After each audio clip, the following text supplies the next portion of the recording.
This week, finding the cracks in our infrastructure. Drones finding millions of flaws humans might not. We'll look ahead to CES 2023 and debate the future of art with a talented artist. That's this week on Press Here.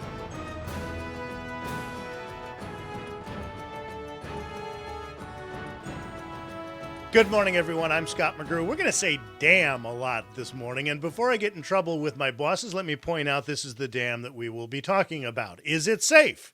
That's an important question for those who live downstream. Now, normally this sort of dam would be inspected from afar, but a Canadian company called Ericsson has figured out how to do the same thing using drones. Ryan Coppersmith is a geologist who works with Ericsson. Good morning, Ryan. So flying a drone up to a dam seems kind of obvious. I mean, I could do that, right? But you're developing software to make high-fidelity models of this dam, and that's where the insight lies, right? That's right. Yeah. So the software we're building out is really to analyze thousands of drone images using machine learning. So we can train a computer to look at the defects on something like a large dam that otherwise is pretty inaccessible to humans. So now we can start to understand micro and macro cracks, spalls, forms of deformation that are important for inspecting through time. Are you just doing it through high definition cameras, or are there other sensors aboard?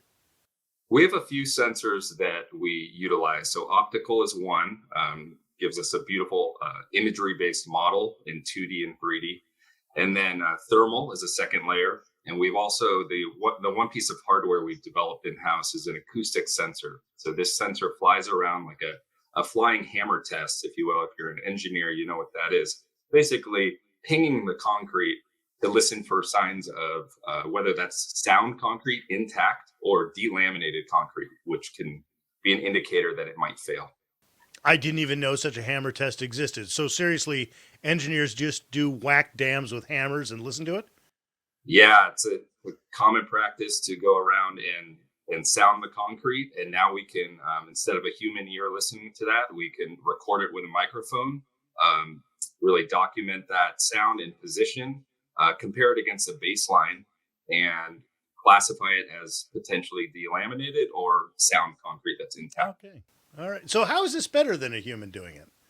Yeah, so traditional methods, you can imagine on a really large arch dam, for example, or a steep spillway, really critical things that we need to inspect and maintain through time. The traditional method is either rope access techniques, which not only is really laborious and time consuming, but quite dangerous. So we're looking to target those traditional studies, right? So if we suddenly have a picture at a millimeter resolution of an entire arch dam, we could really give that information to the engineers and owners making the maintenance, repair, inspection decisions, and tell that rope access team exactly where to go, look in more detail, where they need to focus their maintenance and repair jobs.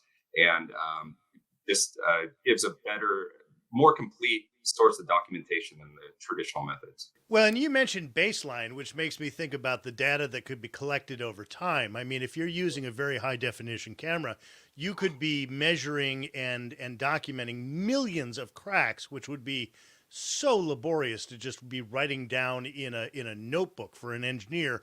But a photograph or many photographs could document these cracks and then go back 6 months or a year or 5 years later and see what the differences are. That's right. Yeah, really mapping at this level of resolution using traditional techniques is impossible. You just can't get that level of documentation.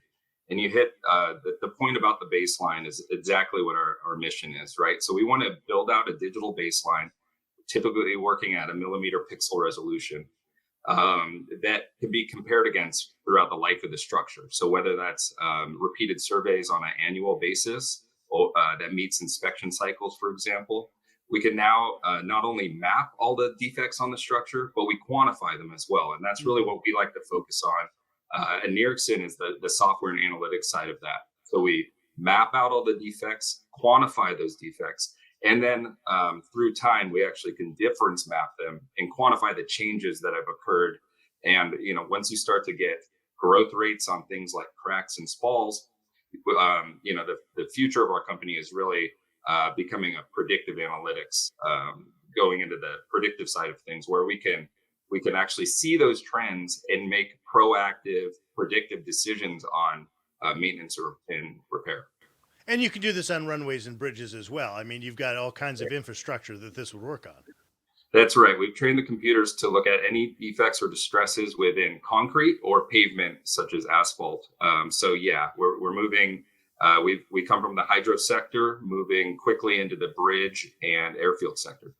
And I imagine the more data you collect and the more, numbers in this database, the more knowledgeable you will become. I mean, you have, bridge engineers, dam engineers looking at this information.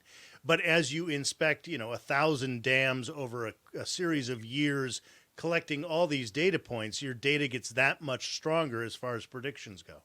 That's right. Yeah, all of this data is fed into our machine learning models. So all concrete and pavement types vary a bit from place to place, type of infrastructure, and all undergo different conditions depending on weather. So climate plays a role, and also just load and impact. So yes, the more information we have, and we were founded in 2020, and our database continues to grow.